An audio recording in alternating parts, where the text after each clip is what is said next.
सोएगा, जागेगा, खाएगा, मोबाइल चलाएगा, फिर सो जाएगा। और जब कभी पढ़ाई की याद आ जाएगी तो रोएगा कि मुझसे नहीं होगा, मेरा पढ़ाई में मन नहीं लगता। फिर से सो जाएगा, फिर जागेगा, फिर खाएगा, फिर मोबाइल चलाएगा। बच्चा कहता मेरा समय खराब है। अरे समय खराब नहीं होता, जीवन शैली खराब होती है। कल जब तुम्हारा ही साथी तुमसे आगे निकल जाएगा, जब वो अपने सपने पूरे कर रहा होगा और तुम सड़कों पर धक्के खा रहे होंगे, तब तुम फिर रोओगे और बहाने बनाओगे। मेरी तो किस्मत ही खराब थी। किसको बेवकूफ बना रहे हो, दुनिया को या खुद को? अरे तुमसे क्यों नहीं होगा, तुम भी तो इंसान हो। तुम्हारी भी दो आंखें हैं, दो हाथ हैं, एक दिमाग है। जिस लड़के को तुम बंदर कहते हो वही क्लास में टॉप करता है, वो भी तो इंसान ही है। लेकिन फर्क बहुत बड़ा है। तुम्हारा पढ़ना ही तुम्हारी मंजिल है और उसकी पढ़ाई सिर्फ मंजिल तक पहुंचने का रास्ता।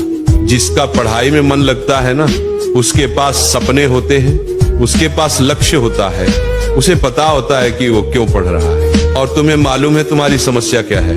तुम्हें मंजिल का पता ही नहीं है, इसलिए पढ़ाई बोझ लगती है। याद रखना, पढ़ाई मंजिल नहीं है, मंजिल तक जाने का रास्ता है। जब रास्ते को समझोगे तभी पढ़ाई में मन लगेगा।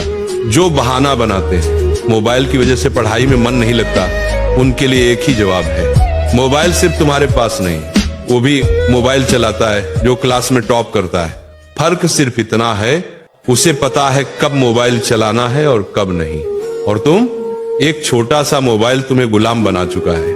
अरे जो बच्चा मोबाइल से नहीं जीत पा रहा, वो जिंदगी की लड़ाई क्या जीतेगा?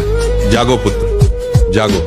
और अगर इन सब बातों को सुनकर भी तुम्हारा अंदर की आत्मा नहीं जागा, तो आज के बाद कभी कोई मोटिवेशनल सुनना मत हो, क्योंकि जिसे बात समझनी होती है उसे 2 मिनट भी पर्याप्त है, और जिसे समझना ही नहीं है उसे 2 घंटे भी कम पड़ जाते हैं। याद रखना पुत्र, तुम्हारी लड़ाई किसी और से नहीं है, तुम्हारी लड़ाई तुम खुद से हो। दुनिया क्या सोचती है, लोग क्या कहते हैं, किस्मत कैसी है, इनमें से एक भी चीज तुम्हारी सफलता रोक नहीं सकती। रोक सकता है तो सिर्फ तुम्हारा बहाना, तुम्हारी आलस, तुम्हारा ये कहना कि कल से शुरू करूंगा।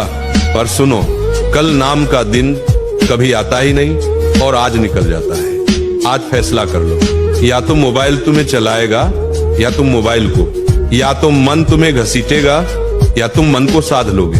तुम्हारे भीतर वो आग है जो पहाड़ों को पिघला सकती है, बस उसे जगाने की देर है।